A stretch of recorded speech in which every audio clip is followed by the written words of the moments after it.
Hey guys, GasMask360 here, and today we've got a very special collection video, one that's very dear to my heart. I hinted at it in my last video, and if you can't guess, it's all about Yu-Gi-Oh, guys. So, I picked out some special Yu-Gi-Oh cards to go through here today that I think are some of the crown jewels of my very elaborate collection. Now, for those of you that don't know, Yu-Gi-Oh is a trading card game. It is a children's card game, as kids like to say. And you have monster cards, magic cards, trap cards. Something to do with pendulums and synchros and ABCDs and 1, 2, 3s. I don't really keep up with it much beyond the 5Ds era.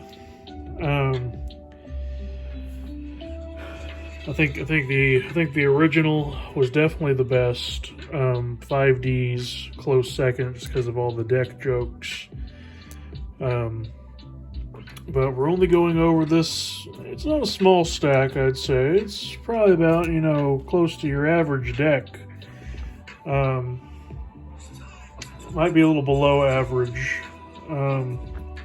unfortunately, for some people. But just so you guys know, I've got this whole tub here. Just collecting a little dust. Yeah, I'm sure some people are going to look at that, some Yu-Gi-Oh enthusiasts, and be like, damn, like, that dude's tub, worth at least, $300,000 total, at least $300,000 worth of cards. And this tub alone, not counting these probably add an extra 100 grand all on their own. So I think altogether that's about 800 grand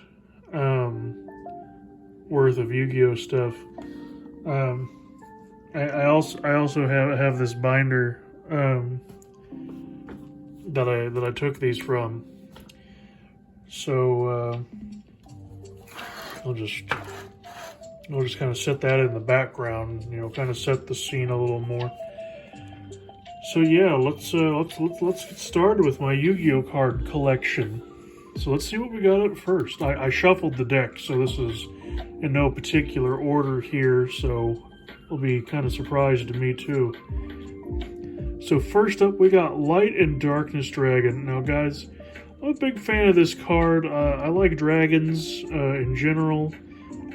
Just, not only in this game, but, just in real life. I think dragons are a pretty cool real-life creature. Definitely my favorite. Right next to the wolf would be a close second. Wolves and dragons, I think, are pretty cool.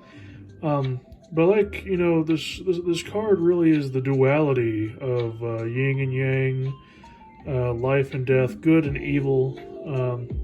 I think this card really expresses what it means to be human, and not everything is just black and white. Except this card is just black and white.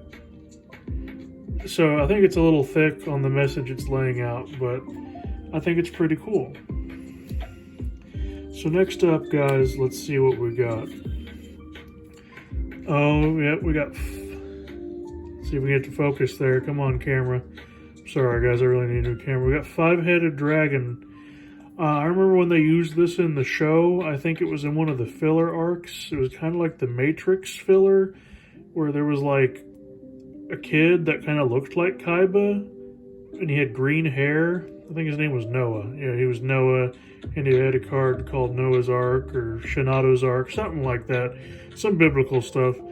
But really the masterminds were the Kaiba Corp shareholders, who were jealous of Kaiba as well as his own stepfather, and this was their signature card, and it was pretty cool. So next up, guys,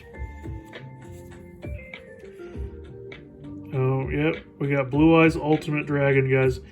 Now this card right here, I am a huge Blue Eyes fan.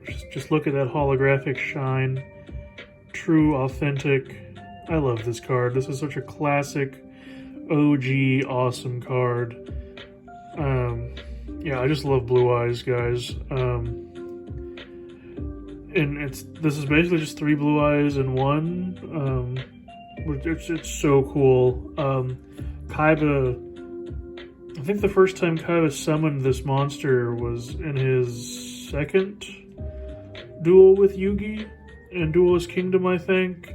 And he brought out this monster, and I'm like, oh man, Yugi's finished. But then Yugi found like kind of a way to come back, and then Kaiba took the the coward's way out and threatened to jump from the castle if Yugi beat him, and he almost went for it, but he stopped himself at the last second. And that's just kind of the memories this card, brings back to me. Alright guys, next up we got the Winged Dragon of Ra. This is my good boy Merrick Ishtar's signature card, one of the Egyptian god cards right here. Definitely supposed to be the strongest of the bunch. It's unfortunate it doesn't really have the movie, or the show effects, but it's still pretty cool, and I really like it because it's a dragon. Well, next up we got Obelisk the Tormentor. He's another one of the Egyptian gods, guys. Sorry for that background noise, guys. I think an ad was playing. I'm not monetized yet, so I'm not allowed to have those. But yeah, so anyways, Obelisk the Tormentor, really cool. I remember in the first Yu-Gi-Oh movie, it had Anubis as the bad guy or something. Yugi said to Kaiba, "Hey Kaiba, open your mouth and suck on my obelisk." Oh wait, that wasn't actually in the movie. That was in Little Karibo's Yu-Gi-Oh! Abridged series. That might have been the only way I watched the show, actually, now that I think about it. So next up, we got Dragon Master Knight. Now, I know this might just look like another Blue Eyes Ultimate Dragon, guys, but that's because it is. But if you look right there on his back, that's another monster called a Blackluster Soldier, I believe. And yeah, so they make this in that same filler arc I was telling you about with the 5-headed dragon, and they use this to defeat the 5-headed dragon, and it's pretty cool. It's one of the few times Yu-Gi-Oh! And Kaiba set aside their hatred for one another and duel as one, and show that there can be 2 kings of cards. Alright guys, next up we got Slifer the Sky Dragon. He is the third and final Egyptian god. This is Yugi's signature card in the Duelist City arc. It's really cool. It's my personal favorite of the 3 because it's a big red dragon and I like dragons. So next up guys, we got the movie, the Dark Side of Dimensions version of Obelisk the Tormentor. Kaiba really did just kind of pull this out of his ass. He didn't even have this card in his deck because the cards were sent to the Shadow Realm or something, so they could never be used again. But Kaiba was able to summon this just with sheer willpower alone, really showing the power of science. Next up, guys, we got oh, some of you know this. Some of you know this little guy. This one's really special. We'll be right back. We'll be right back. We're having technical difficulties. You'd see this on your TVs sometimes, and it wasn't working right. But I pulled this out of a very early starter pack. I think I had bought the original Kaiba starter pack that came out when we first got Yu-Gi-Oh cards. I think I got this in this, because I bought 2 of them. And the second one I bought, this card came in it. And I never really knew it was up. And I was just like, man, This must be the most single rarest Yu-Gi-Oh card to ever exist. It's kind of like Missing No in Pokemon. So I'm sure this card alone is worth at least $2 million. I'm hoping to get that for it. Okay, guys. Now those were some crazy cards. Now we're moving into this, and oh boy, let's do it. Okay, so guys, oh, I remember this guy, Assault Griffin. This guy has saved me in many pinches, and just over the years playing Yu-Gi-Oh. I can't get enough of this guy. He's really great. So up next, guys, we got Charmander. Guys, every time I pull this card and summon him, like, it's almost like pulling Exodia, because the opponent is just so flabbergasted that I even summoned this guy. But they're like, dude, that's literally not possible. And I'm like, yeah, it is. And then they just get up and leave. It's just, they just forfeit the match. This guy is a for sure win. So anyways, next up we got Chaos Emperor Dragon, Envoy of the End. A very powerful name for a very powerful dragon, guys. Oh, whoa, camera mess up, whoa. Okay, so guys, next up we got XYZ Dragon Cannon. This was another popular one used by Kaiba, and he was probably like a fan of Power Rangers or Megazords or something, because these were basically toys you put together and they shoot big beams and stuff. Very, very Power Ranger-y. Next up, we got the Frontline Medic. This guy has pulled me from the cusp of defeat I don't know how many times. He's always there to heal my life points when I need him to, and my other monster cards. Another one that other players seem to get kind of confused about. They most of the time allow this one more than the Charmander, but they still give me grief for it. I don't really get it. So next up, guys, we got Fortress Cyclops. This guy is a heavy hitter if there ever was one, guys. Like, I don't know what else to say. Like, he really brings the hammer down. So next up we got Gilford the Legend. This guy is a real legend, let me tell you. I mean, look at the size of that sword and that hair flowing in the wind. This is definitely one of my favorite warrior type monsters, guys. Another real big powerhouse. Getting him and Cyclops on the field together, you're almost sure to pull the win off. Now, there really is quite a bit left here, isn't there? Have we gone over the 10-minute mark? Should I just stop? Yeah, we'll do a couple more. Oh, oh, Snubble! I tell you, it's cards like this that really just give the opponents pause. And I'm just like, I mean, he is pretty cute, and you know, he's just another one I can throw out on the field, and the opponent just doesn't know what to do, and I just laugh. So next up, guys, we got Mountain. This is one of my favorite field cards to play. It's a basic land card, Mountain.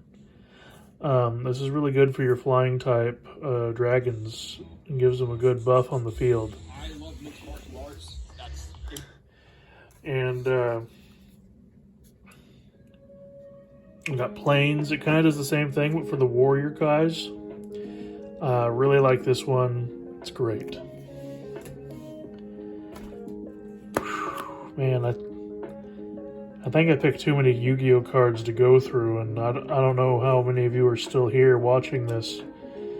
But if you are, if you've made it this far to where I'm actually acknowledging how long this is kind of going on for, I want you to put in the comments hashtag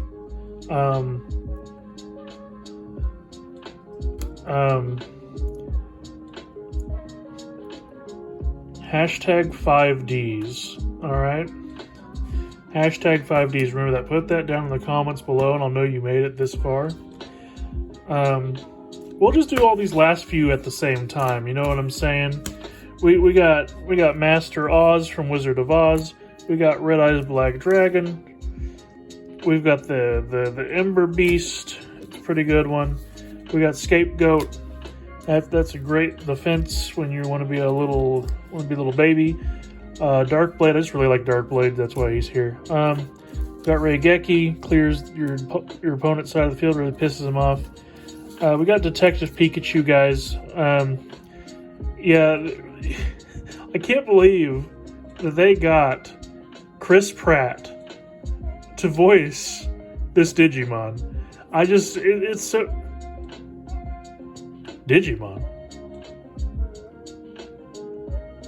He doesn't belong in this. This isn't even a Yu-Gi-Oh card. But then we got... This one's a little problematic, guys. I don't even know if I can say its name aloud on YouTube. You know, they might demonetize me forever if I say it. This card's pretty problematic. You know, on the school playground, it made for a few chuckles, a few laughs. It is kind of racist, though. So, yeah, guys, that's my Yu-Gi-Oh card collection. I'm sorry, I don't know how, you know, Chris Pratt got in this deck. But, yeah, guys, I hope you enjoyed. This has been my Yu-Gi-Oh card collection. I considered going through the whole 10, but, you know, we've all only got so much time. So I appreciate you for making it this far. Hashtag Yu-Gi-Oh 5Ds in the comments down below, so I know you made it to the end. Like, subscribe, hit that notification bell. It only goes up from here, guys. We only go up from here, and it's because of all your support. And I can't wait to see you in the next video, guys. Peace out.